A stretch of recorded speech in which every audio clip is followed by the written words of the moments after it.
It's time for the Ravagers to rise once again to glory! You are listening to The Ravager Report, a Fox Next Marvel Strike Force podcast dedicated to bringing you the latest news, information, and updates. With your hosts, Dorian. It is a name what strikes fear into the hearts of anyone what hears it! And Hebrew Hammer. I'm Mary Poppins, y'all! Hello and welcome to episode 42 of the Ravager Report. I am your host, Dorian, and with me, as always, is the hairless one, Hebrew Hammer. Hebrew, how you doing tonight? I'm doing pretty good. That was an interesting one. Well, when stuck for, adjectives that start with the letter H, sometimes I get a little stuck. So, whatever, first thing that comes to mind. Fair, I guess. But yeah, I'm pretty good. How about you? I'm doing all right. So yeah, as I said, this is episode 42, and it looks to be a light one this week. No survey, nothing really of much in the way of news, which is kind of good, kind of bad.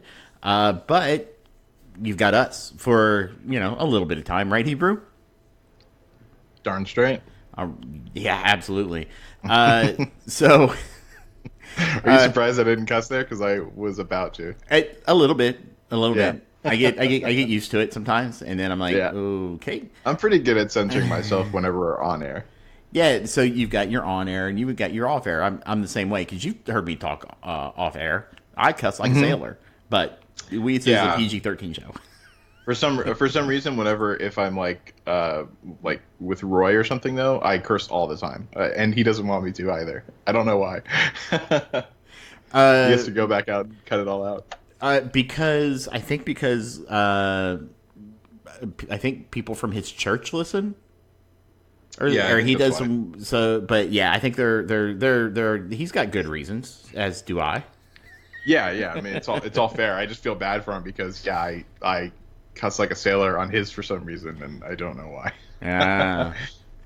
Well, we do want to thank you for joining us, and just so you know, we do record live every Friday night, starting around 10:30 p.m. Central Standard Time, which you can join us live and listen if you want to on our Discord server at discord.me/Ravager Report. Also, we do have a Patreon page set up at patreon.com/Ravager Report, where we have subscriptions starting at $2 going all the way up to $20. And you get some really nifty things there, like early uncut show access. So if you've ever listened to the show and you can tell it's been edited, well, that's because it has. And so you can listen live, or you can get the uncut version early as well. It's not released at the same time. It's actually released, what would you say, you were about an hour or so after after we're done recording? Yeah, and sometimes the cut footage could be like an hour at one point. I think it was like cut off like an hour and a half of one show. Was that when we just went rambling? Yes, yeah. That was absolutely when we did that. That's what we do. So, Hebrew, before we get started with the non-news of the week, why don't you let everybody know what you did this past week in Strike Force? So in Strike Force, I actually started refreshing. I still haven't got the piece though. So I'm about to just say screw it and enter until I get it. But yeah, so I've been working on that last Minerva piece. Hopefully it'll come soon. We'll see. Hey, real quick, we have somebody that can make that adjustment in the studio audience. Yeah, I'm sure everyone would want to know that I got a free gear piece. That would go over smoothly, I'm sure, for him. Hebrew Gate 2019. But yeah, so waiting on that. Hopefully I get it soon. And yeah, then I'm just going to be going in there, getting Ultron. Beyond that, just farming my normal stuff. What about you? So I got into Fear of the Darkness and started it a little late last week. And I think I was on my second node and wound up getting, I was on my second day and had gone in with Iron Fist, wound up getting Groot. And then earlier this week, I got Minerva. So I just kind of flew through the rest of it. I've done some refreshes, but I am on the Ultron node right now. So that thing's a nightmare. And I got to tell you, I'm actually enjoying Fear the Darkness. I think that game mode is so much more fun than Enter the Darkness. Enter the Darkness is it's weird. The requirements to get into Enter the Darkness are so much harder than getting into Fear the Darkness. And so, well, to an extent, That's debatable. Well, so okay, so you want to take Minerva into Enter the Darkness? Where are you going to farm her? Yeah, that's a good point. So But yeah, I mean, but farming those T13 uniques are terrible. I mean, yes, yeah, absolutely, and that's not a lie. I mean, the T13 uniques are oof. But you know, when you get in there, it's a lot of fun. There's actually some strategy that gets involved. I one shot a lot of those nodes. Mm-hmm. Quick tip for everybody: Deadpool does not regen health if he's stunned. So shield security stunning Deadpool will save you on that Deadpool node so hardcore. So just a quick tip for those of you that have not gone in there yet. Other than that, unfortunately, we lost our last war, but we've been doing pretty good. We've been doing relatively good recently. So, yeah. Other than that, I mean, the alpha raids.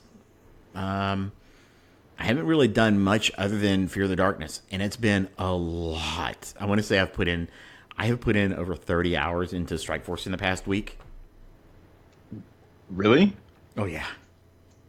Wow. Is Yeah. it because you're also playing a second account, or no? No. So that second account, I started and I haven't really done anything with since starting it like last week.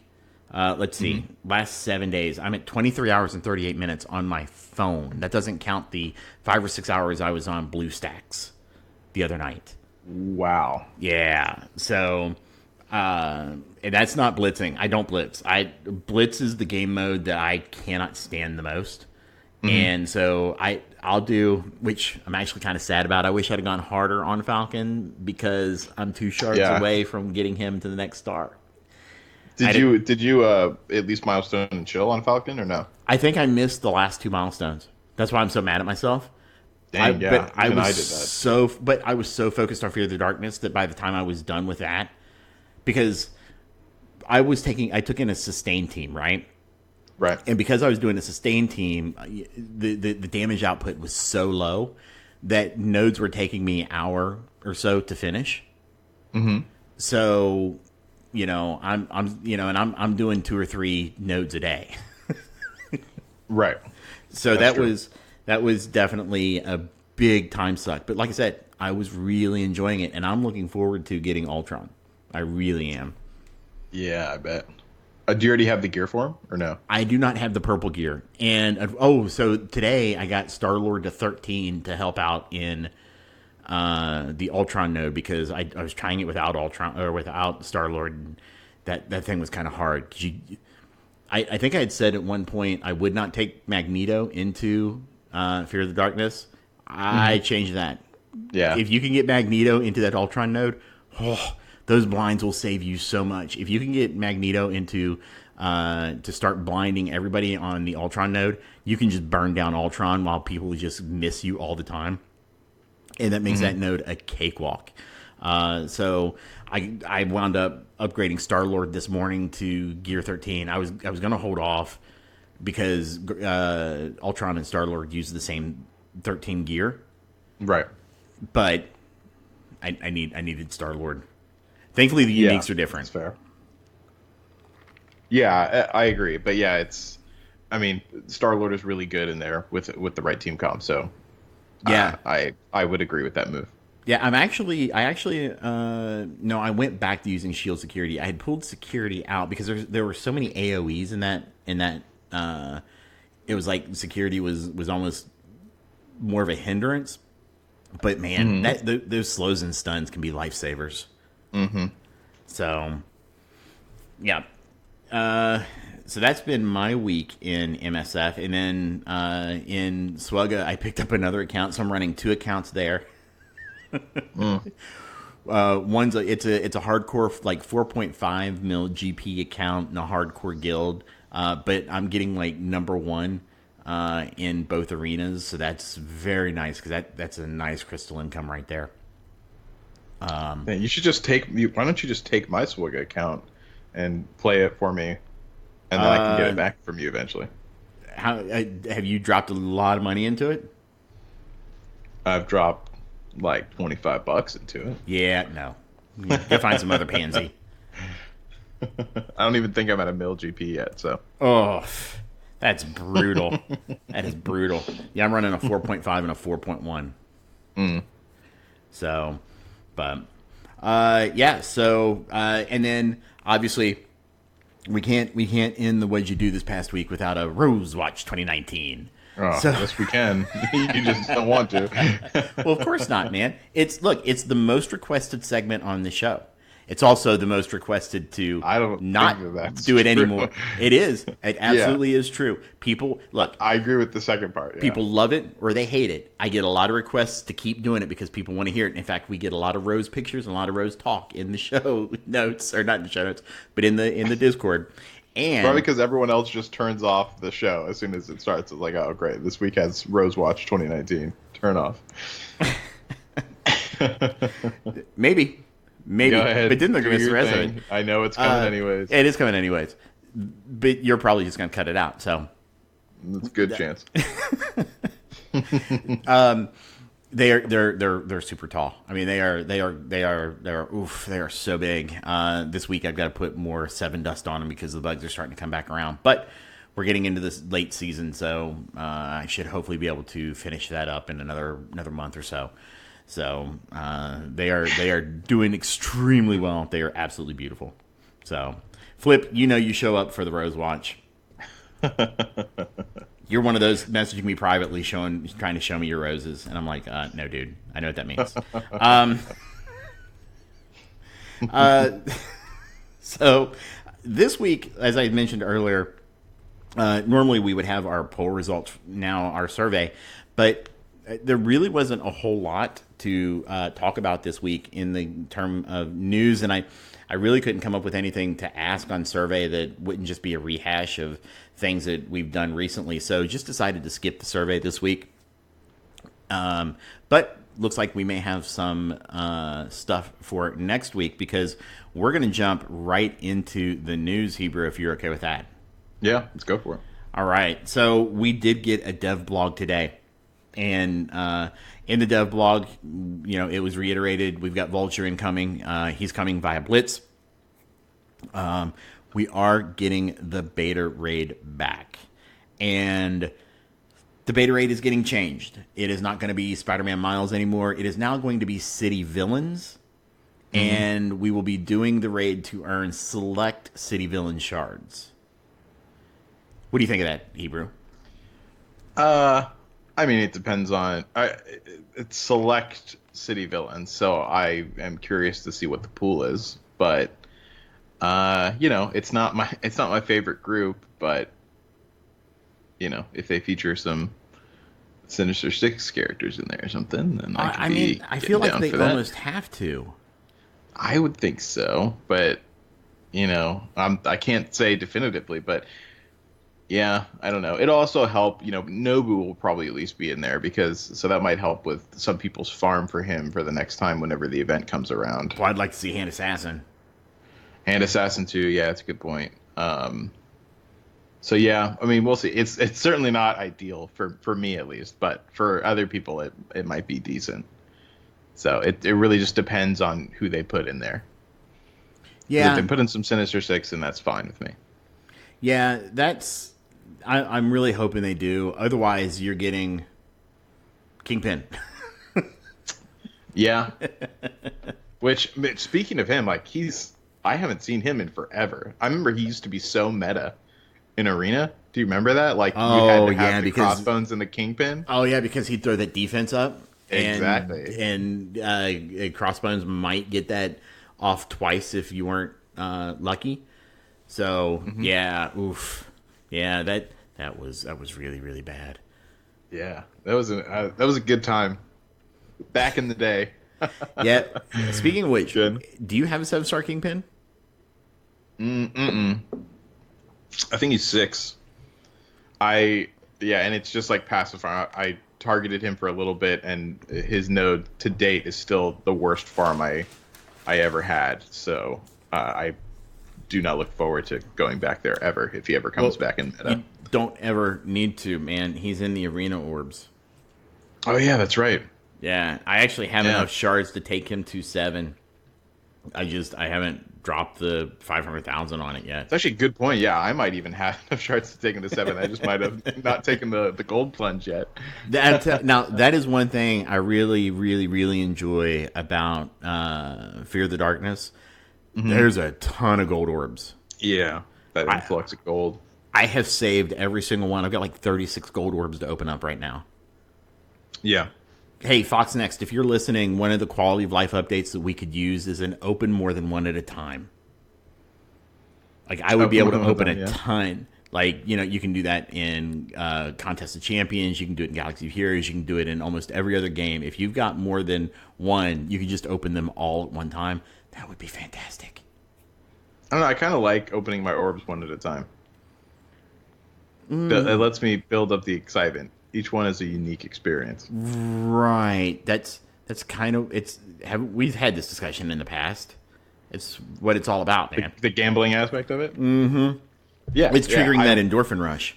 Yeah, and that's fine with me. I like it and I can handle it, so it's okay. You think you can handle it? Next thing you know, you're selling your Tesla for another fix. I will tell you right now, I am the cheapest person that you've ever met whenever it comes to being at the casino. Like, as soon as I get $10, if I get up at all, like basically into the double digits, I'm out. I'm like, I won. The end. Good night. So I'm too safe whenever it comes to gambling. So yeah. Yeah. So my Jewish genes kicking in, I think. I have. Let's just say that I have a predilection to addiction. And I may or may not have been addicted to multiple things in the past. Mm-hmm. So, yeah, I try to avoid that. Yeah, not great. Not great for you, maybe. No, yeah. Fantastic. No. Do a whale wars with casino? No. I've talked to people that have done whale wars with casino, and they're like, "That's such a waste of money. I'm never doing it again." I'm glad he does them, and people seem to like them. But the people I've talked to that have done them with him, they're like, "Oof." Which I get at $200 well, I mean, back. it's for like the spenders. Yeah, like if you're spending, why not? I enjoy actually watching them. Yeah. Hey, look, I'll be more than happy to do a whale wars with casino if somebody wants to sponsor it. Yeah, if somebody wants to sponsor it, I'll dedicate it to you. And I'll do a whale wars with casino happily. So, yeah, new patron tier. That is the $200 tier. That's the most like selfish patron tier I've ever seen in my life. Like, fund me to open stuff for myself. I mean, isn't that what everybody really kind of uses patron for, though? I mean, we use our patronage to try to buy new equipment and upgrade the show. But at the same time, it's usually like we give you something back. In this case, it's us just opening orbs like for ourselves. Well, yeah, but they get the enjoyment of watching. They get the enjoyment of watching. Okay, sure. Sure. I don't know what price value that has, but I'm sure it's not the same. No. So before we get too far off track here, back to some news. So it's been reported recently that the Stark Tech bug might still be in existence. And I have gone to Fox Next, and I think a couple of other content creators have gone to Fox Next as well and been like, hey, people are reporting it. They're seeing it. I went in and I tested it today, and I could not confirm it. So just so everybody knows what my method was, is I had not done the Night Nerds Blitz yet. So I went into a raid node. I took screenshots of everybody's individual power. Excuse me. Then I went back and I did Blitz, and I blitzed up to like tier 3. Mm-hmm. And then went back into the raid node, and I took screenshots of all the powers again, and when I compared them, they were identical. Okay. So you think that it was just a mistake? I don't know if it's I I don't know if it's anecdotal. I've reached out to people that have been talking about it and been like, hey, look, I need evidence, right? We want to take it to Fox Next if it's still in existence, but we've got to have proof. Yeah. Right? Because Fox Next is not going to waste resources trying to disprove something that may not even exist, right? Right. So it's the innocent until proven guilty. Yeah, concept. that's fair. Yeah. So I mean, I think I don't know, since it's already been checked on, it's probably already on their radar, so they would have known if something like that would have happened. You would maybe that's naive of me to say, but no, I mean, you would hope that they would be like, okay, it's gone through our QA process, it's been released. Now we're going to monitor the game for a while and see if it happens again. Yeah, I mean that's what one would hope. One would hope. Yeah, if I was running the show, that's what would be happening. So, yeah. Basically, hire me as CEO, Fox Next. Oof. That's what we're all getting to here. Oof. I can tell you the first character that's going to be coming out. Crappy Gambit. God mode Gambit would be the answer to that. Right. By the way, such a character does not exist. I'm so upset that Gambit is not in Ultimate Alliance that I couldn't believe it. Whenever that happened, I almost cried. Ugh. I'm so sorry, man. People don't respect the Gambit game. But yeah, I think that's with good reason. So anyway, I'm trying to think. But there's really not much else to talk about this week. I mean, Alpha's going to start winding down. Mm-hmm. We've mentioned the beta. We've got Vulture incoming. Now, I've heard various stories about the Sinister Six that A, they're either really, really good against defenders, or B, they're not very good at all against defenders. Mm-hmm. So I'm not sure which way to go with that yet. Have you had any experience? Yeah, I think that they fare decently well, unless you get like some really terrible RNG. But I think that they fare decently well. I haven't had too much of an issue with them, I should say. Okay, so I've not played them. All my resources have been going towards getting Ultron. Like all my resources. Actually, Avenue brings up a good one. I forgot completely about this. We got the new milestones this week. That's right. And I got to say, I'm a little torn on them. Why is that? Well, so obviously Fox Next said they were going to make them harder, right? "Quote unquote" harder. And I was actually talking with Avenue earlier this week, and like the World Blitz, ones, basically what they did was they made it so that you had to like fight more to do it. Mm-hmm. So they made it so that you had to spend more time in game. Right. Okay. So I'm not sure that technically that's the name of the game. It is the name of the game, but there are ways they could have made it harder, like, make fights worth more, but increase the amount of, increase the points at the same time. Yeah. So you have to do more fights to get more points. So, I mean, there are other ways they could have done it without. I mean, did you not hear me say I spent 30 hours in this game this week? Yeah, that's true. I mean, but the metrics of this game are apex priorities to them. So well, that's very true, and that's one way that mobile games go back to their stakeholders and they go, look, we've got X amount of engagement. I basically up their numbers by myself this week. But and I was torn on the Gold Blitz. I did the math on the Gold Blitz, and you get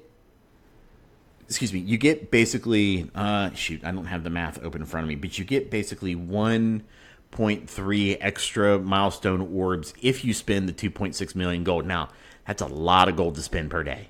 That's a lot of gold to spend per day. Now, it's doable. I would be very careful about doing that, though, because level 75 could be right around the corner. And doing this could be a way of getting people to deplete themselves out of gold.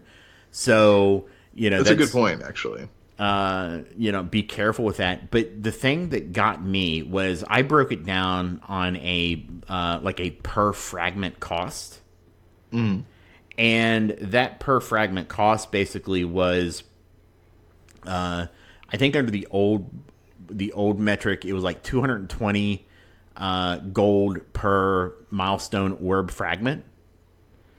And it's like 360 gold per milestone orb fragment. So while we're getting 1.3 or 1.5 more orbs for a milestone completion, you're spending a lot more gold per fragment. So it's another one of those things I'm kind of torn on.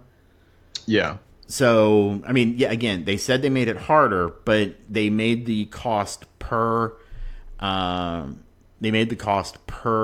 fragment go a lot higher. Right.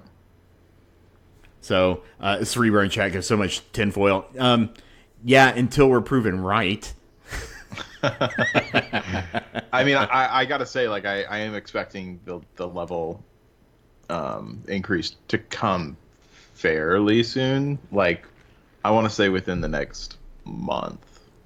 I think that's fair. I think we'll see it with the next update. Yeah. Because I think, excuse me, I think Old is coming decently soon. And I assume that the level cap is going to be coming with it. So. Yeah. We'll probably see the level cap with the Alpha 7, or Alpha 7, the Ultimate 7 raid. And yeah, hopefully we'll have more quality of life updates as well. Yeah. Yeah, I agree. We need quality of life and we need new content, because that's the only thing that's going to keep this game, people coming to this game. Because there's some things that are starting to feel really stale, unfortunately. Blitz. War for me. I still just can't do, like, now, war's the bane of my existence in this game. Now, I do enjoy war.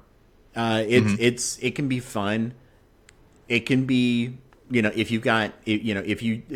here's the problem. If you're not on war in the first 2 or 3 hours, it can go downhill really fast, and it's really, really hard to recover.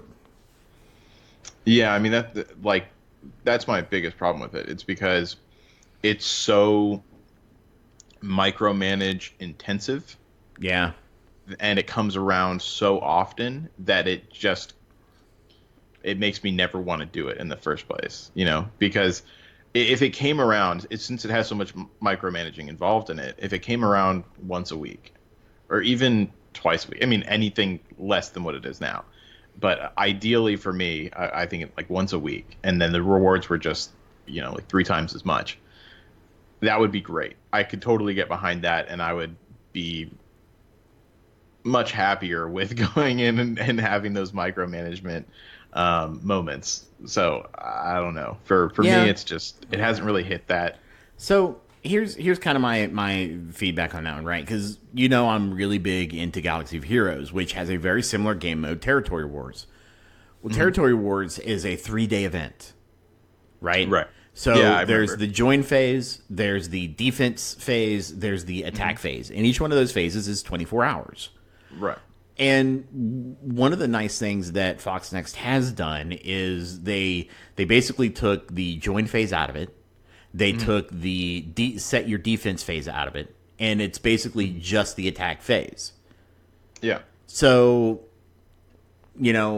I would like to see it maybe spaced out a bit more, because every other day does feel a bit time crunchy.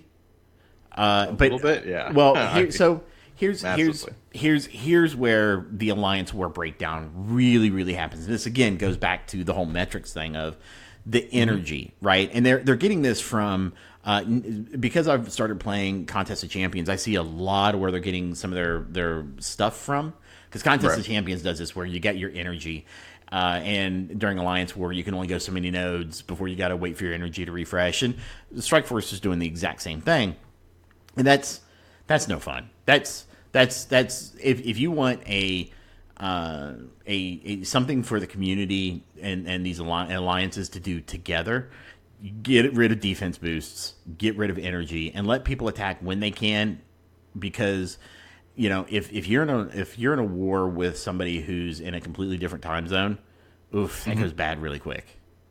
Yeah. So now again, you can pick, kind of when you start to help minimize that. But it's just those are the two things I hate the most. I hate boosting and I hate energy. I think the boosting system's just ridiculous. Honestly. I mean, if you're gonna force us to use energy, then let me use whatever team I want every time. Why should I lose teams and lose energy? It's kind of a double whammy, right? Yeah, I mean, I won't complain as much on that part as just like it's the boosts and the frequency is my thing. Those are the two issues that I have with it. But people seem to like it. I don't remember. We did a poll over it a while ago, but I don't remember what the results were with and obviously it's not representative of the entire community, but it's nice to get a decent handle on it. Do you remember what if the majority of people were enjoying it or not? What war in our surveys? Yeah, it was like I want to say. Like I want to say they were. I want to say it was almost a 2-1 against. Okay. I'd have to go back. I'd have to go back through, but I'm pretty sure that the numbers were not good. For Alliance War. I can't remember the last time we did one. Yeah, Flip and Chad is right. Maybe it's time to ask that one again next time. See how people are feeling. I want to do. I'm trying to do those like once a month. Yeah, I think that's fair. Let's see. Let's see if I can figure out when the last one was. Real quick, we can cut this all out. Let's see. That's Dark Phoenix. That's Blitz. Alliance War. So here's one from June. This is from June. This is from episode 35. So 7 weeks ago. Do you enjoy war? 64% of people said yes. 36% said no. And this was after the reward. This was after the reward update. So I was wrong. I apologize. I had that backwards. It was 2-1, almost 2-1 4. Okay, yeah. So it would be interesting to take it again because we had that little boost. So I could see people liking it a little bit more, and maybe they still do like it more now. But I'm curious to see the results, regardless. Yeah, we'll have to add that one next time in because I don't think I asked it in 38 or 40. Let me see real quick. Phoenix. Oh, Alliance War season. So here's one. Now, this was more about Alliance War season from episode 38, where are you enjoying Alliance War this season? 34%, 35% said yes.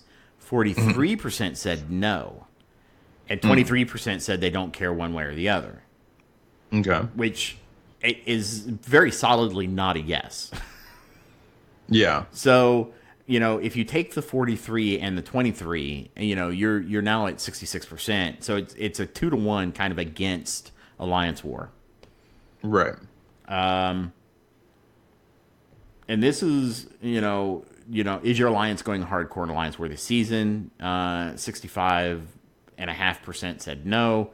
34.5% said yes. So it's definitely been so we had that uptick after the rewards, and then it really kind of went downhill after that. I shouldn't say downhill, but I mean it was almost a flip of the numbers. No pun intended, flip. Yeah, it's just I see a lot of people, and I know that a lot of these people are big whales, so they're saying that it's really easy to burn out on it. And I mean, obviously, I understand that. I'm not a whale, but I even understand that. But I can only imagine for whales that it's exponentially more of a burnout.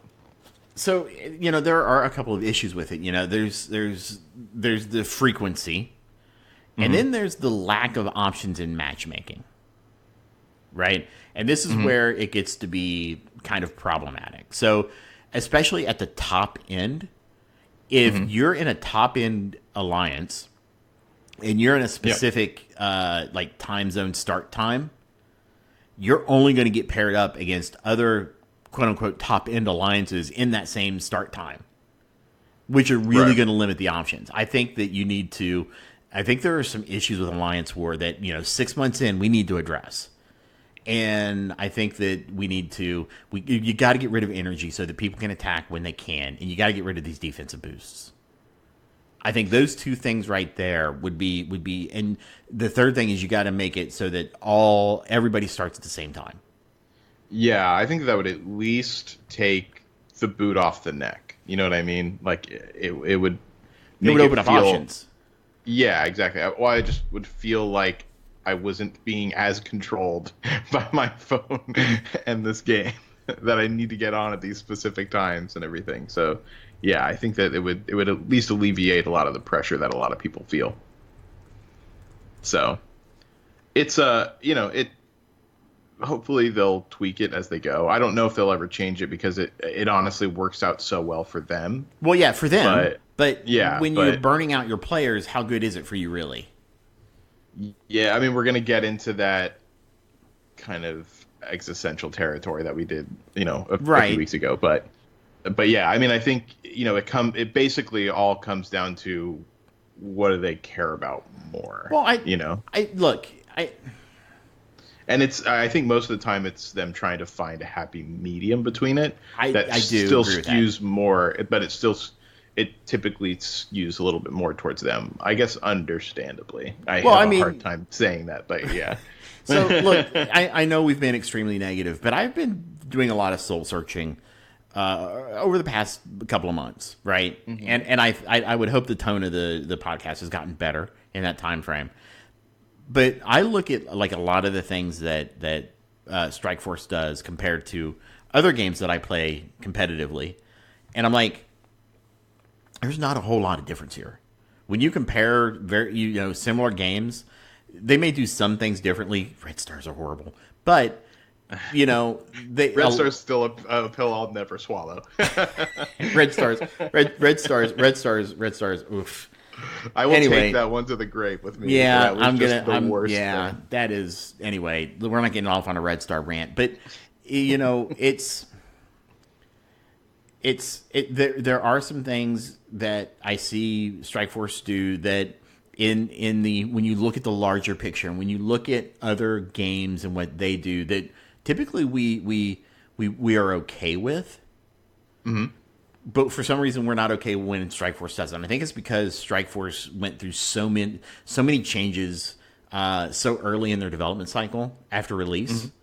that there was no sense of we saw what the game could be. Yeah, and it became what the game is. It's one of those things where your opinion on this game is incredibly relative to how long you've been playing it. Because if you've been playing since launch, you have a lot of cynicism towards this game.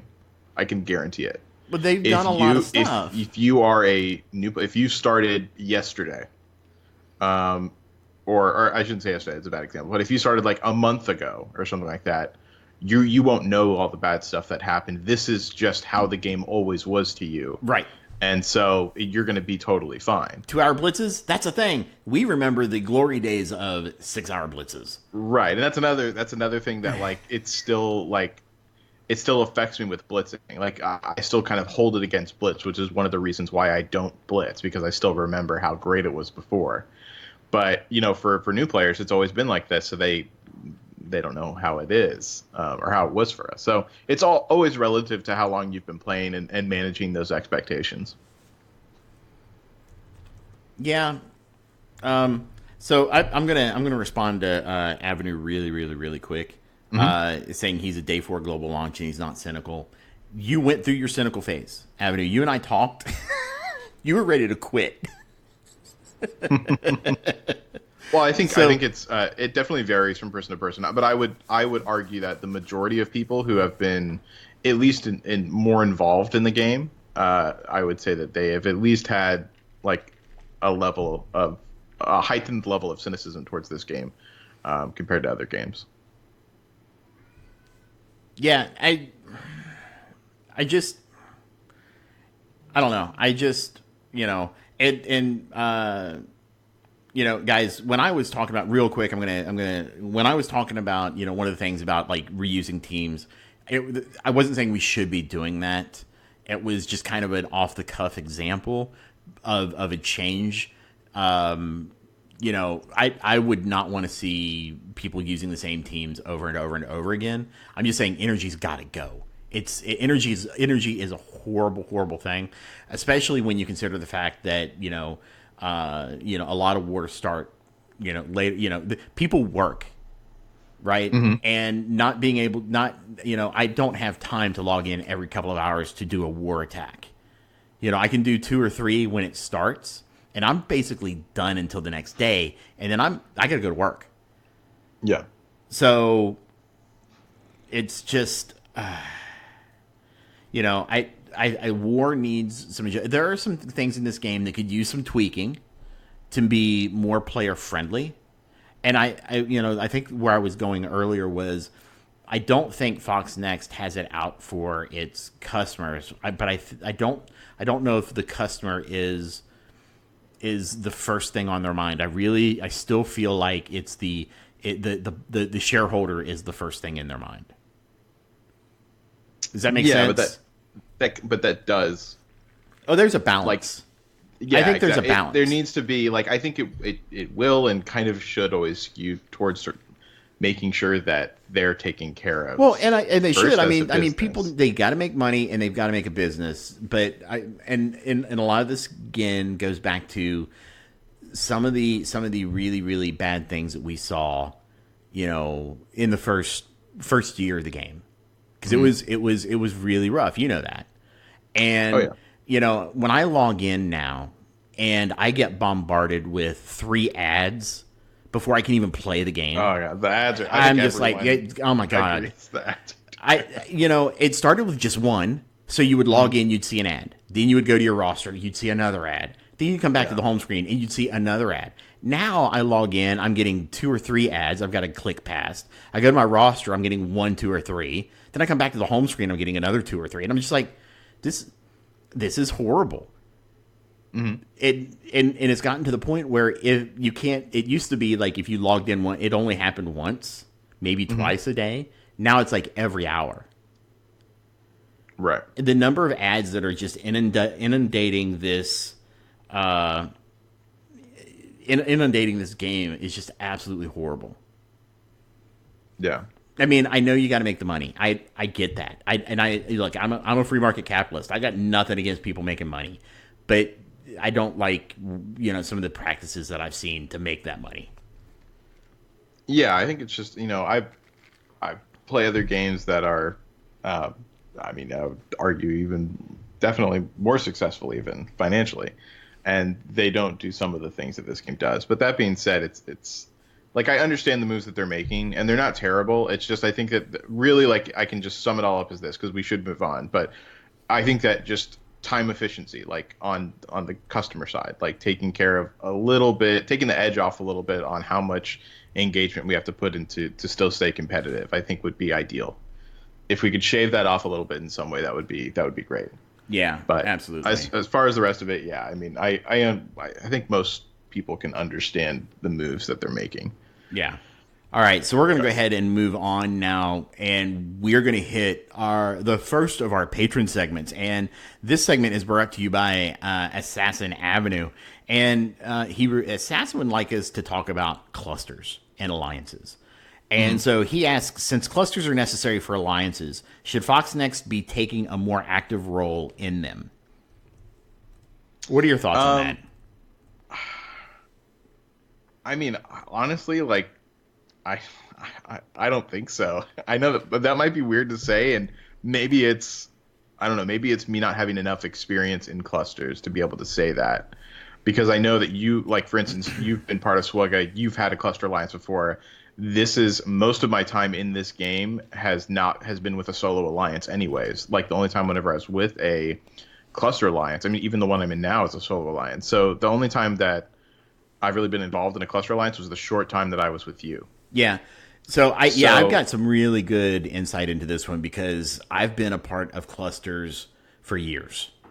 Mm-hmm. Right. And so I kind of know where Avenue's coming from here because one of the games I play, Neverwinter, which is available on PC, Xbox, and PS4, then shameless plug, they owe me money. They actually allow you to create clusters of alliances, but you can only do so many, right? So you can only have like, what is it, 20 guilds in a cluster, which they call an alliance.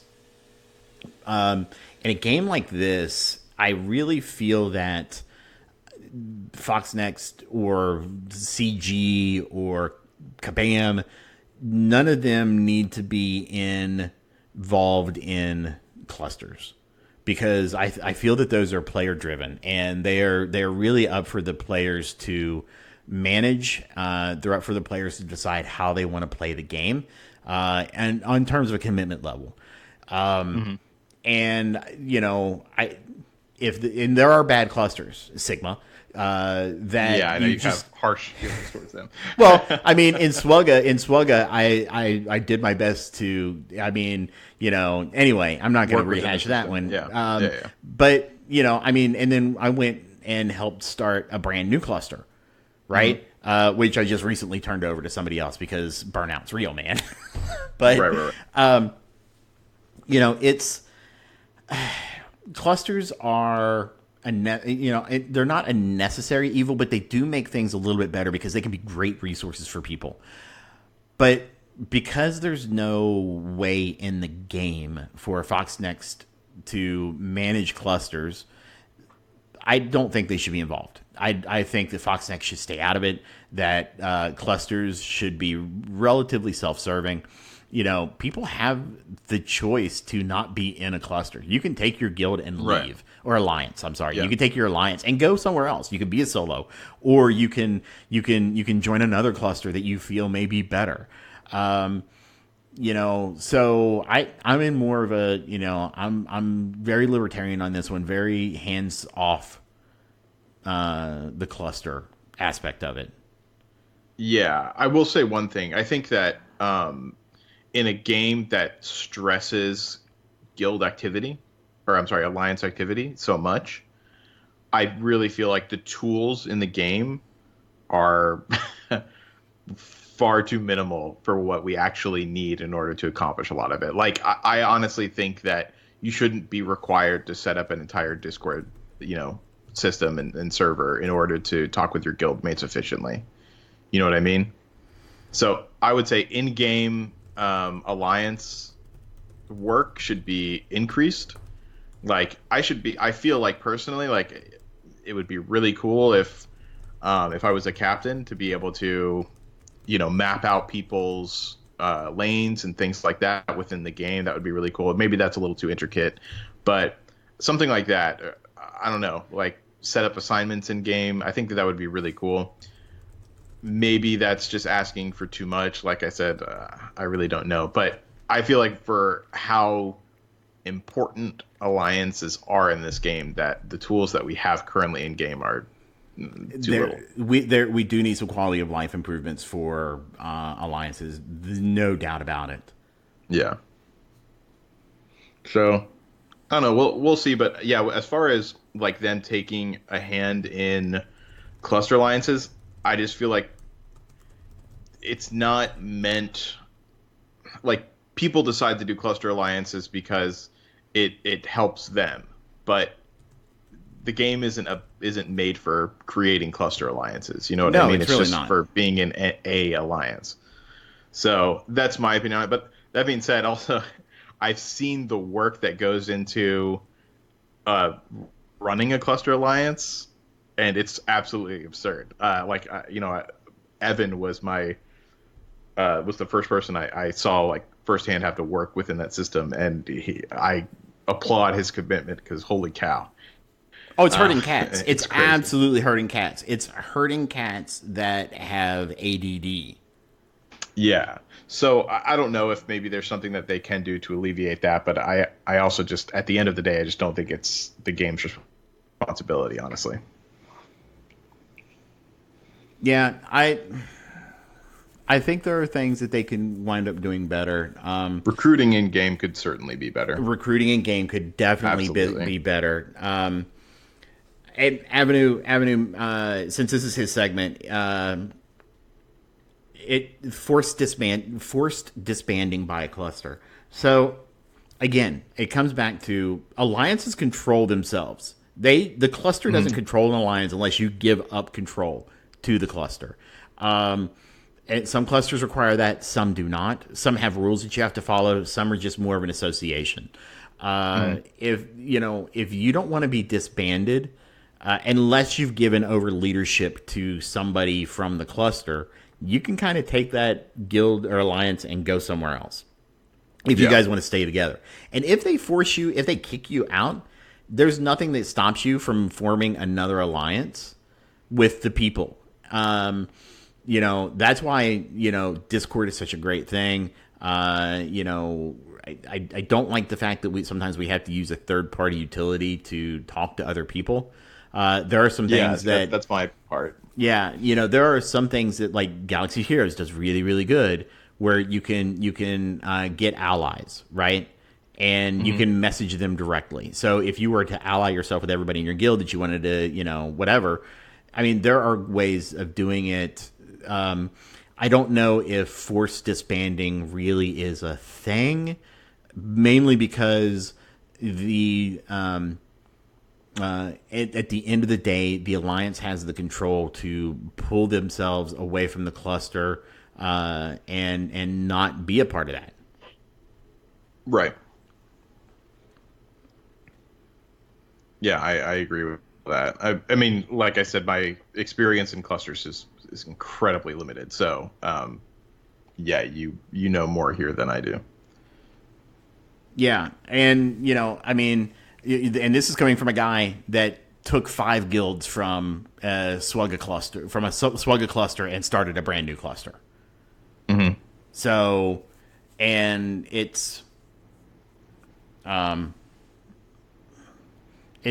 mean, here's my real take on this, Avenue. And you can agree or not, and that's fine. You choose to join a cluster. If you choose to join a cluster and going in what they expect, and after a set amount of time you're not fulfilling what they expect, and they want to take maybe some of your hardcore players and put them into other clusters, or they want to try to maybe shuffle things around and put the more casual players together and the more committed players together. Honestly, that in the long run can be better for everybody, because you wind up getting people that don't get burnt out because they feel like they're carrying everybody else. You don't get people that get upset because they feel like they're not participating enough for everybody else. Now, for some alliances, it's not a problem. They have the hardcore, they have the casual. But as a lot of clusters or a lot of alliances grow, then they are... sorry, guys, Cerebro's comment in chat. Hey, the man paid for the segment. He's going to get what he paid for, right? So, you go in kind of knowing what it is, and if you don't like it, you have the option not to join. This was a contract freely entered into, right? Just if they Darth Vadered you, sorry, just don't give up alliance control. Just don't give somebody else ownership of that cluster or that alliance. That just could be very, very bad. So, do you think that it would be okay if they put in a system to facilitate like recruitment for clusters, like alliance recruitments for clusters? I think that would be okay. For alliances themselves, yeah. I don't know if they need to. I mean, look, that can be a lot of work, though. If you're, especially this far into the game, where we're talking a lot of work here, and we don't even have basic alliance tools yet. Yeah, that's what I'm saying. Like, I think I don't mean it it will never happen. I'm confident in saying that. Like, I mean, I am confident in saying that I don't think that we're ever going to get a better alliance system in game than what we have right now, period. But because I think that they've honestly come to just passing it off to people getting Discord servers and doing it like that, which I have to admit, from an efficiency sake, I think whenever you're at a certain point of intricate competitiveness, I think that Discord, regardless of if they put in more tools in game, I think Discord would still reign supreme. So I don't know. It's difficult, but it's an interesting topic. Right. And Avenue says that he was solicited for the segment, which is true. I reached out to him and said, "Hey, we're doing we're going to do a patron segment. Do you have anything you'd like us to talk about?" So I did reach out to him because it is one of the perks for being a patron at his level. So, that is, so yeah, I just wanted to respond to that real quick. So yeah, I think we've kind of talked this one out. I'm not sure that there's really much else to do. So, that segment was brought to you by, Avenue Assassin, who was solicited for a segment. So, if you'd like to sponsor a segment, you can do so again by going to our Patreon at patreon.com/Ravager Report.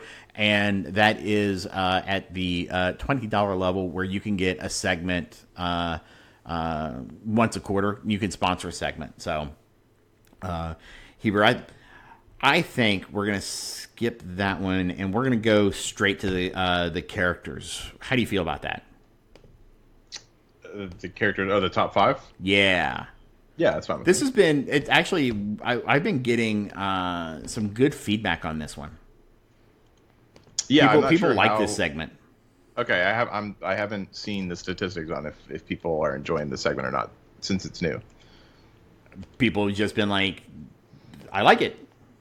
Yeah, so that's good. It's better to gauge it off of how many complaints you hear about it, I think.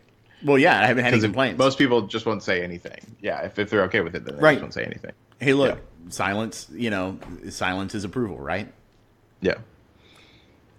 So, get little jabs in every once in a while. You guys are going to get like a once in a lifetime thing in this segment, by the way. Let's see. I might even cut this, so we'll see. We'll see how it goes. Let's see. Cerebro asks if there are limitations on suggesting segments. I have a few that are worth $20 to me. I don't. I think PG-13 is the only limitation. If it was my show, you could ask whatever you want. R-rated, X-rated included. I keep the show kid friendly. At least I try to. I don't always succeed. But is there a limit?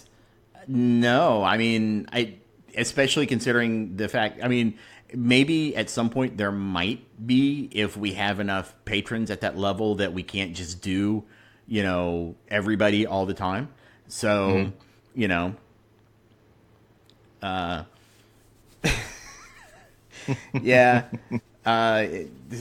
maybe they get one F-bomb, but so, all right, PG then. So, Dorian does drop an F-bomb every once in a while. There's been a couple of ranty episodes. Yeah, you have. So, but is there a limitation? I don't think so. Not right now, anyway. So, I mean, I had to go out and solicit for it. So, of course, I had a feeling it was going to be a light news week. Yeah. So, again, we're going to talk about the top 5 controllers and the top worst controller. And this goes back to a survey that I had sent out to the community in mid-June. And we had gotten nearly 300 responses. And if you've not listened to the show before, we've already covered blasters and brawlers in episodes 40 and 41. Mm-hmm. And just as a quick reminder, what happens is every character has a value between 1 and 5. They get 5 points for first, all the way down to 1 point for fifth. And then I tallied all the points for where people had voted on them, and they got -5 points for being the worst. Hey, I got one worst. I wonder who that was, Hebrew. The one. I get one. Yeah. So and it was broken down by their role in game. So blaster, brawler, controller, protector, supports. And so this week we are doing controllers. So Hebrew, 1 through 5. Who are your 5 best controllers? All right, so top would be Phoenix for obvious reasons. Next, I would probably pick, and this was actually pretty close, but I'm gonna go ahead and say Magneto. And then it pains me to say this next one. It pains me so hard. But Vision, I think, is third. And from there, I would go ahead and say Jessica Jones. It was a toss between Jessica Jones and Star-Lord for the next one, but I picked Jessica Jones. Okay. Just because I'm just not a fan of Star-Lord. I use him because I have to, but I'm just not a fan of him. So let me stop you real quick. Legendaries are different. So legendaries will have their own segment. Oh, we're not including legendaries? We are not including legendaries. Oh, okay. Sorry, I should have stated that at the earlier on. My bad. Okay. Go ahead and do yours real quick. Let me revamp my list. Okay. So honestly, the best controller in the game, in my opinion, is Vision. He just does so much, and he's just so good. You can use him in various teams, and he provides with that defense up, the bleeds, the ability blocks, the cleanse AOE. I mean, he's absolutely fantastic. Next on my list is Jessica Jones, especially when you get the T4 into her ability and she clears everything. That is fantastic. I mean, obviously she super shines on a defender's team, but her ability to just throw out 4 random energy to people, she's a battery, and it's absolutely fantastic. And she's that single target cleanse that will cleanse any character in the game. So she's just crazy good. Third on my list was Black Widow. She's still really good, and when you get that T4 ability going, with the stealths, with the ability to steal buffs, with the speed ups, and all the utility she provides, even the non-Avengers, she's just really, really, really good. Next on my list, I had Mordo. And this was kind of a toss-up. 3, 4, and 5, I really could put in almost any order. But I've got Mordo here. You know, the heal blocks, the stuns, the blinds, the 2 debuffs on basic. I mean, he will absolutely just wreck a team, especially one that relies on a large amount of healing.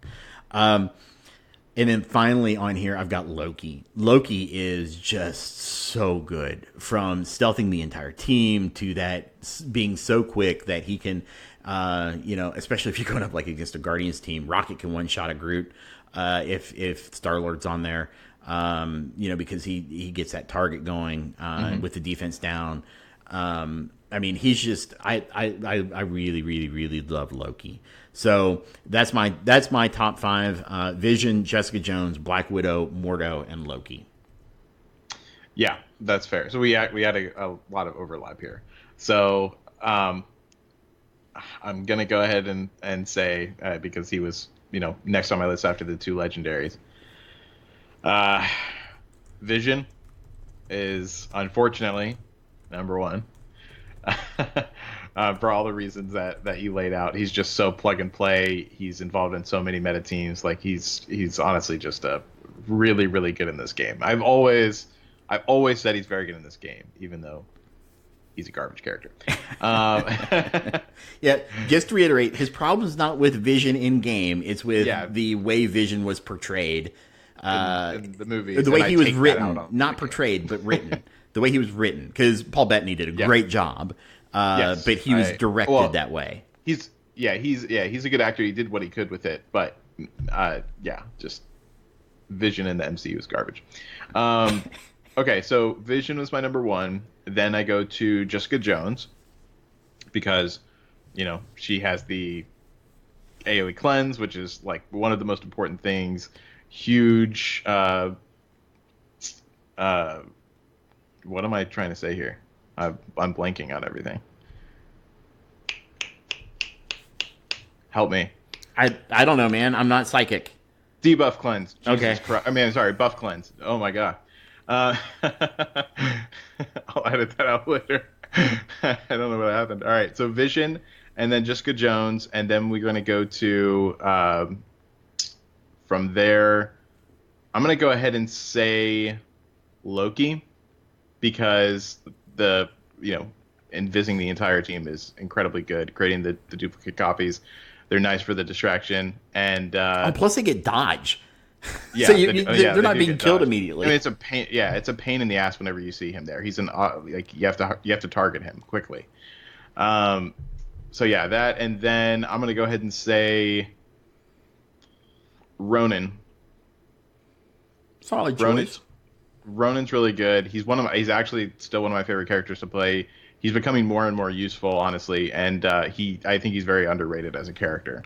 I will agree with that, man. That when he gets that debuff going, when they did the Kree rework, that made some of these raid nodes a nightmare, because he would just, you got a buff, not anymore, and then he'll come and just smack you for 40,000 points.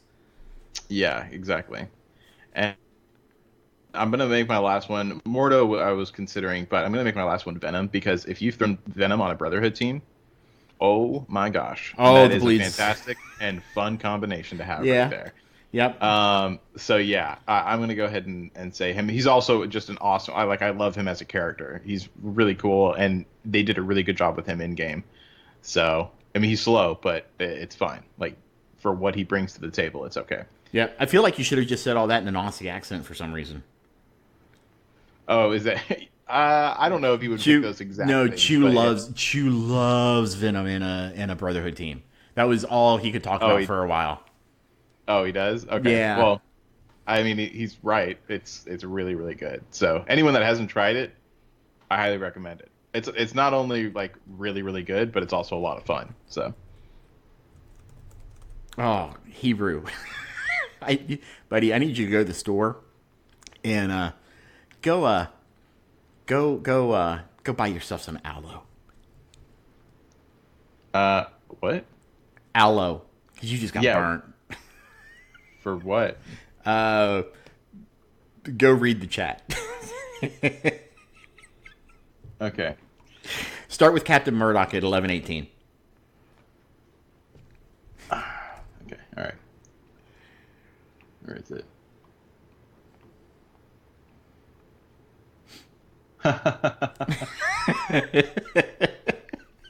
I mean, yeah.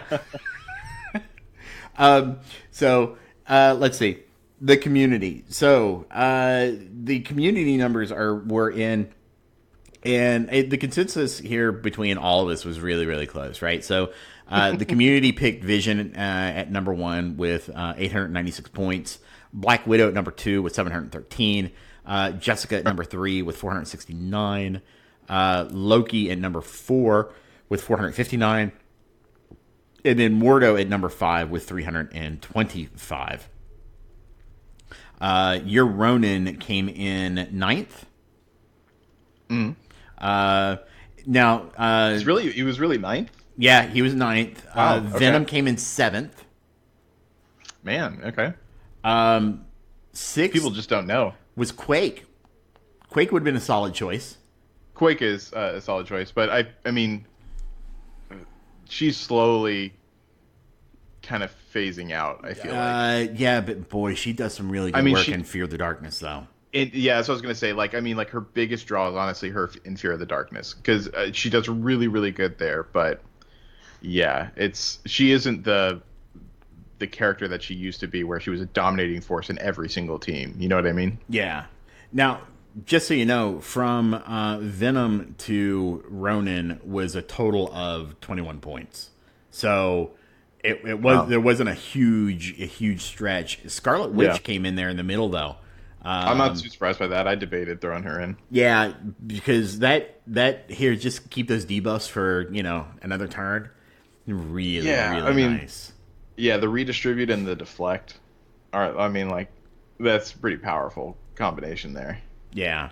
So And, yeah. now, Hebrew, who is the worst controller in your opinion? Let's go ahead and say, I think this is an easy one. So, Hand Assassin, hands down. Hand Assassin is a solid choice. Very solid choice. I also, and it's even worse now because, yeah, I think everyone has a lot of built-up hatred towards Hand Assassin. Rightfully so, in my Yeah. opinion. I actually did not go with Hand Assassin. I went Nobu. But thinking about it, I don't think I may have like mentally blocked Hand Assassin from my Yeah, thoughts. because I mean, there's no way that I mean, in any form, Right, because I he's mean, at worse. least Nobu will drop in the summons. He's got. Yeah. But part of my thing with Nobu is that for a named character, he's got he's got such a garbage ultimate. Everybody gets a counter. Congratulations. Yeah, it's not. I mean, it was. I will say it was better before. I mean, it was never great at all, but I mean, it was better before. Now it looks like garbage compared Yeah. to all these other ultimates people have. Yep. I've always said about all the passives on the recent characters, like they're like a laundry list of passives. You look back at the early characters, and it's like one little tiny thing, right? So it's funny if you see like where characters are now versus then. Yeah. So, do you want to take a guess at who the community picked? I mean, Hand Assassin. No. Who? No. Aim Infector. And I think they're so wrong here. I didn't even see Aim Infector. Yeah, okay. Yeah, all right, that makes sense. I've always said Aim is synonymous to the worst character in the game, regardless. Right. You know and what I it's mean? just because as a team. But Aim Yeah. Infector actually has a really interesting kit. Here, I knew right after you said there was going to be a defense somewhere for Aim Infector. I mean, come on. He will take whatever debuff. He's like he was Psylocke before Psylocke. Mm-hmm. The difference between Psylocke and Aim Infector is Psylocke will take the debuffs from everybody, whereas Aim Infector only gives the buffs that are on him. But he does almost the exact same thing as Psylocke. I'm sorry, but that's just the sad truth. Yeah. And so, if you don't like Aim Infector, then you can't have much love for Psylocke. Sure. Just we're done with this part now, right? The Aim Infector defense is over. I just okay. Yeah, we'll be done with that part. So now we're going to move on to everybody's second favorite segment of the show. And Hebrew, do you have any idea what that one is? The second favorite segment of the show? Yeah, Oh, the grab bag. grab bag. Yeah. Oof. No, we're not doing that segment ever again. What segment? The how you doing segment. Yeah. That's what Goduro said in chat. We're not doing that again. Let's see. Let me go back here. So, All right. So Doctor Who asked. Now he actually asked this one last week. No, he asked this. He asked this earlier this week. He asked it twice. Okay. So Doctor Who asks, do you think Fox Next will be retroactive with respect to all the XP credit level 70 players are not getting when they finish their daily tasks? No, not a chance. Yeah. There's zero chance that ever happens. No game does that. Now, what I would like to see is what would be really nice is if XP that you gain once you max out gets turned into gold. Gold, yeah. That would be That's fantastic. been a favorite for a long time. If only somebody were listening to the show that could, make that go back to the team and make that a suggestion and make that happen. Yeah. Yeah, I'm sure it's that easy. But no, there's no way that they're going to retroactively, because people would be level 75 immediately with no need to core or do anything to get there, because people will drop cores to level up to be the first to do certain things. So yeah, I don't see that ever happening. Andros 3000 asks, is trying to level my top tier tunes evenly ultimately holding me back? I can't help but to equip gear for the first available slot, regardless of character, but part of me feels wasteful for doing so and not farming resources towards a particular set of characters.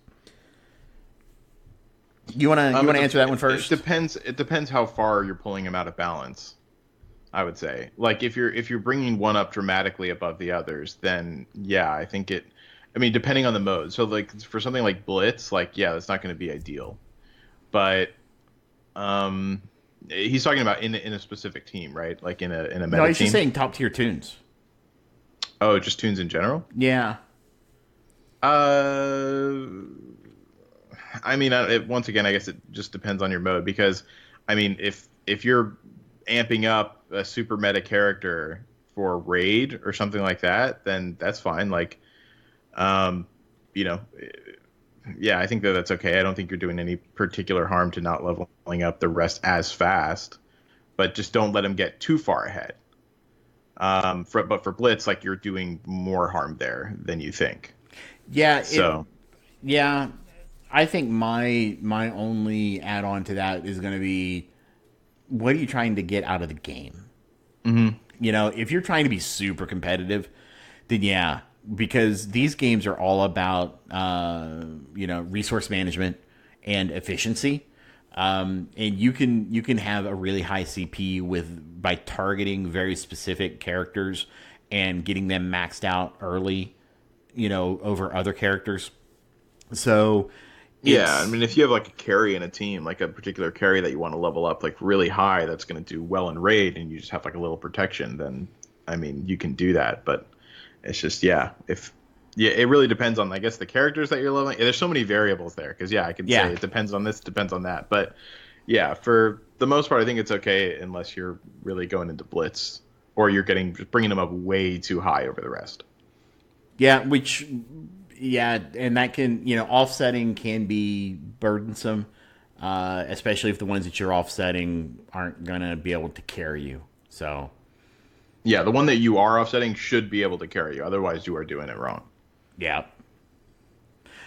So San Francisco asks, which characters would you guys like to see get the what he calls new Spidey effect in upcoming MCU movies? What he means is both Vulture and Mysterio have always been regarded as joke characters in the comics, but the movies made both of them serious characters. Who else deserves that? I don't know if I know the comics well enough to say. Go ahead, and I'm gonna think. I got to think on this one too. Joke characters. There's lots of jokes. There's a lot of joke characters out there, but I just don't know all of them. I mean, I don't even know if I would even. Mostly the ones I can think about are typically Spider-Man. Spider-Man Jubilee. Villains. Jubilee was a joke hero. She's, it's funny they call Captain Marvel Princess Sparkle Fists. Squirrel Girl has a cult following. Because apparently she's the most powerful character in the universe. I don't know, or something or other. I don't know. But yeah, Squirrel Girl has a cult following, man. Yeah, I'm going to go ahead and stick with Jubilee on that one. Also because I think, didn't Gambit and her have a... No, never mind. That was Gambit and Rogue. That was Gambit and Rogue. I want to say... No, it wasn't. So I know that she was a tag-along. So if you remember Rogue from the early Fox X-Men movies, right? From Anna Paquin playing Rogue. And how she was a kid who was tagging along with Wolverine. In the comics, Jubilee did that for a long time, where she was kind of Wolverine's sidekick. Okay, yeah. I would go ahead and say I would like her to see the treatment. Boy, man, howdy. But she's got like no power.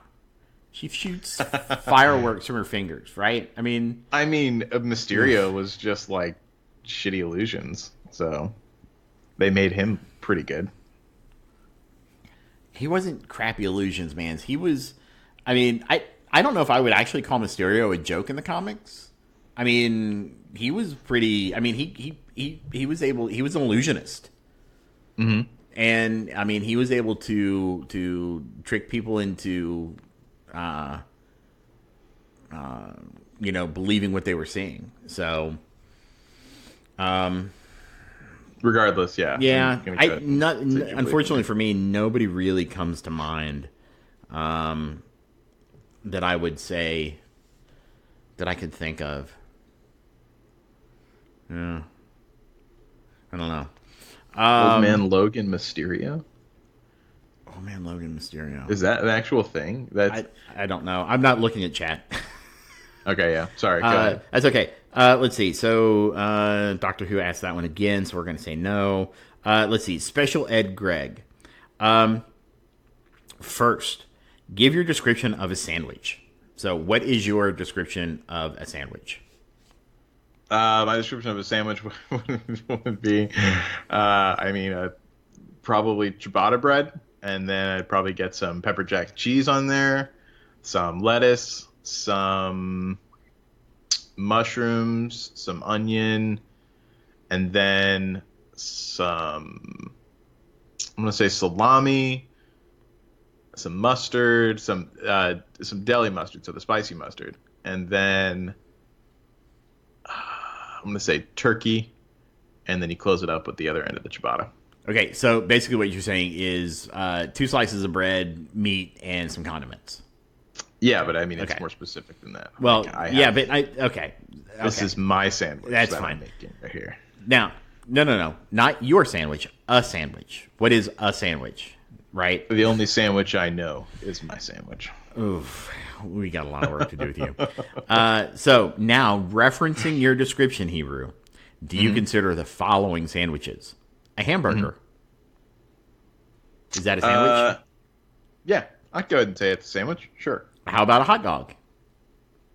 I would go ahead and say that's a sandwich too. Yeah. What about a taco?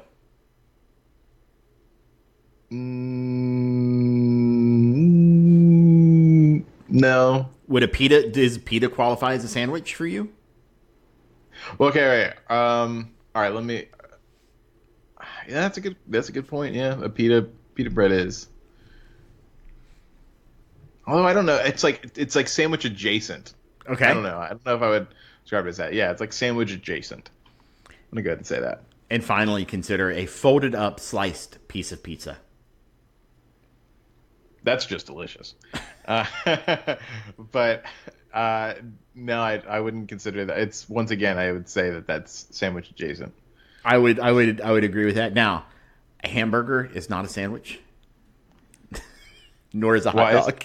Why? Because those are, because they're not. I don't have a reason. Points here. No, I'm just because no, they're not. Because they're not. Because I refuse to acknowledge that one.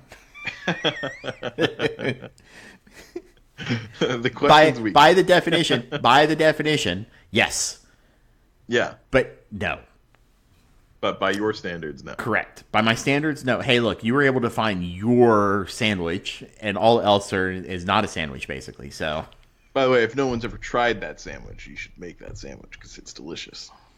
let's see. So, and then Special Ed Greg came back with another question. How much money have each of you spent in the game, and do you feel your investment was worth it? What other things would you have bought with that money? So, Hebrew, I know you used to spend quite a bit. Do you mind sharing how much you've spent? Yeah, I just honestly I don't know like quantifying is difficult because I never like I just like spent whenever I wanted to spend. I never looked at the bill really. Yeah. I'm gonna probably say something like realistically $400-ish, I'd say total. Do you think your investment was worth it? No. Okay. No. Hey, that's fair. What other things would you have bought with that money, though? I don't know. Food. Honestly, probably More sparkling water. More sparkling water, more Pellegrino. Yeah, that's a good point. Yeah, honestly, like it'd probably go towards like food and stuff. Yeah. So You are a poor college kid. or you know what I would take? It'd probably just go towards more games actually, because I do kind of have a set aside amount of money that I get every month for gaming. So it'd probably just go more towards gaming. Nice. That's fair. So I would say that I have spent somewhere in the range of 50 to 100. I bought the Storm Pack. I think I bought a couple of. I may have spent less than 50, to be honest. Less than 50? Yeah. Do I feel my investment was worth it? Kinda. I mean, I had Storm. She's like 6-star right now. I didn't even bother like finishing up after that, getting her higher for a long time. So, and then I went basically free to play for a long time. But I will admit that I dropped $5 on the game yesterday,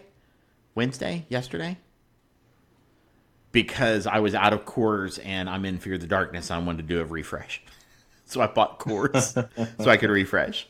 Do I feel that investment was worth it? Yeah, because I'm having fun.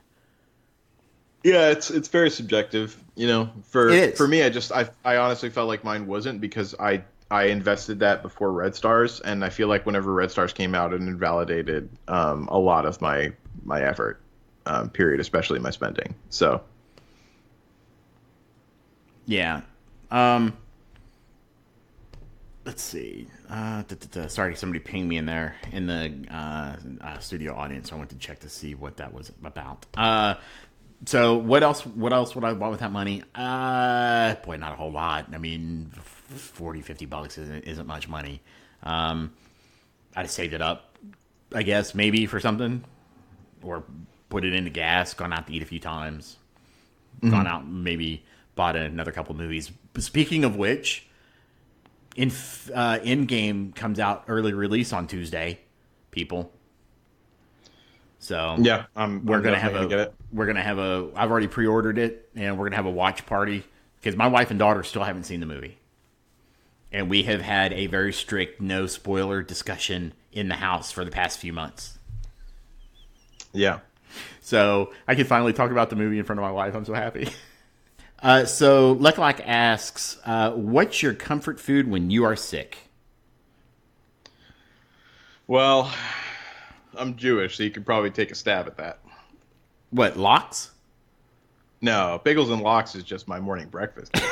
Hey, look, I love bagel and lox, man. So bagels and lox are just like the breakfast. They are fantastic. Like, that's great. But no, chicken noodle soup. I don't know that that's a Jewish only thing, but okay. It's heavily put into Jewish community that mom's chicken noodle soup is like the thing that makes you feel good. I feel You're like right. It is. I feel like that's an American thing. Well, it's certainly a Jewish thing, but yeah, you're right. I mean, it is a kind of general thing as well too. Yeah, I mean, I guess when I think Jewish foods, or especially soups, I think more lentils. Matzo ball soup is really, really good. Isn't that supposed to be eaten cold though? No. I mean, you can have it cold, but no, it's typically warm. Okay, I thought it was supposed to be cold. So, for me, when I'm sick, it depends on what I'm sick with. But like, I've been fighting a sore throat all week and have been sleeping on the couch so that my wife doesn't get sick. It's been horrible. But I love French vanilla ice cream. Because it's vanilla it's your so favorite smooth. flavor, period? No. Really? No. French vanilla is not my favorite flavor, like, at all. I only like it when I'm sick. But I will tell you one good trick with French vanilla is take peanut butter and put a couple of tablespoons of peanut butter and then put the French vanilla over top of it. Oh, that French vanilla peanut butter is so good. Yeah. I mean, I love peanut butter. You put peanut butter on anything, and it tastes even better. Yeah, that's factually correct, but... let's see. Evan, do you remember when the weekly blog had relevant information and wasn't just a commercial recap of what we already knew because we play the game? Yeah, those were good times. Yep.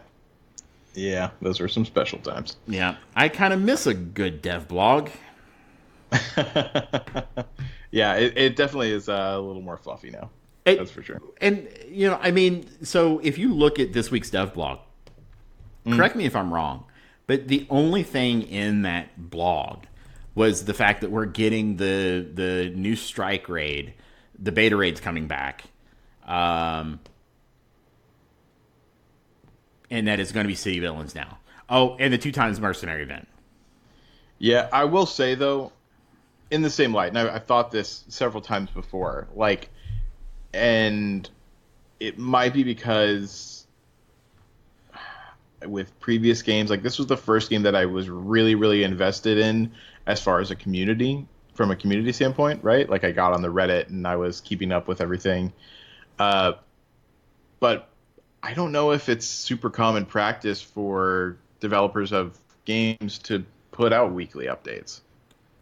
Weekly, maybe not so much. So again, so sometimes I feel like I'm asking for maybe a little too much, and they maybe promised a little too much by saying that they would do one every week, and that's why sometimes we have light news. Because, I mean, sometimes you just don't have stuff to do. If you're creating content for a game, content takes a really long time to put out.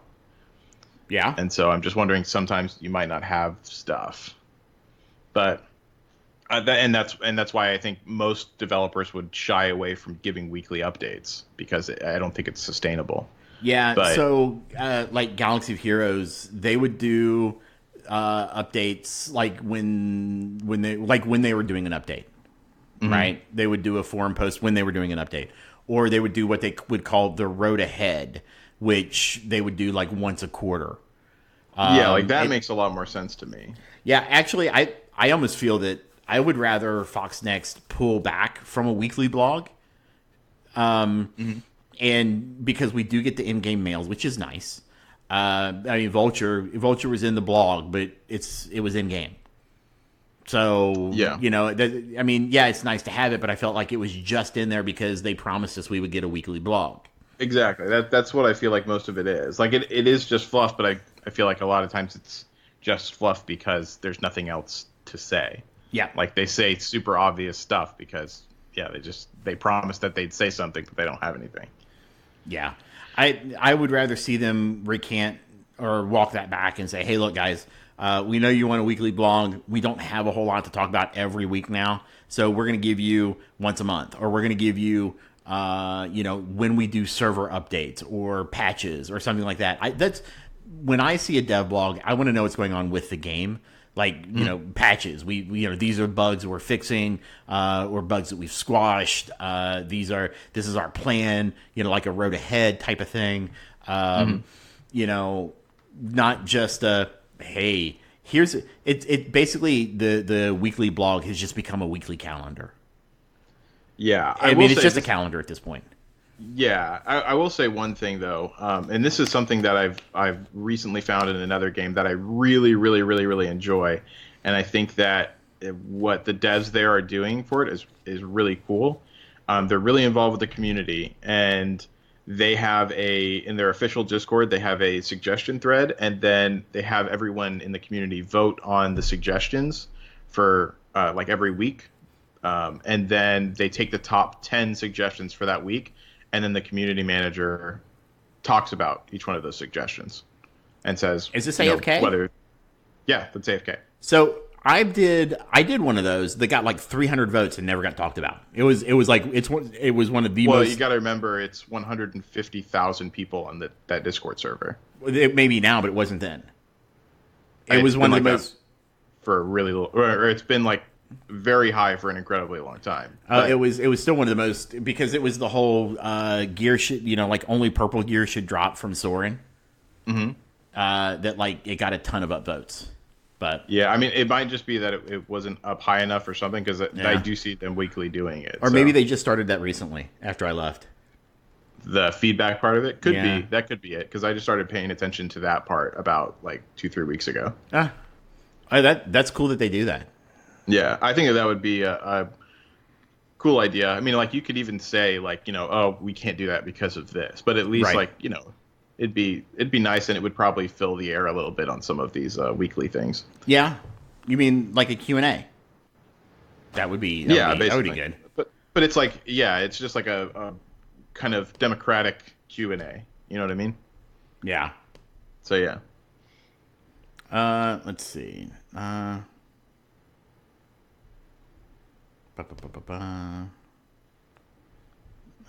Going back here. Okay. So Pope asks, what was the working title of the new Joaquin Phoenix Joker movie? I know this is going to be another joke. I don't know. What is it? A Walking Disaster. I still like the other one better, but that's pretty Yeah. good. Walking on Sunshine was great. Yeah. That was so good.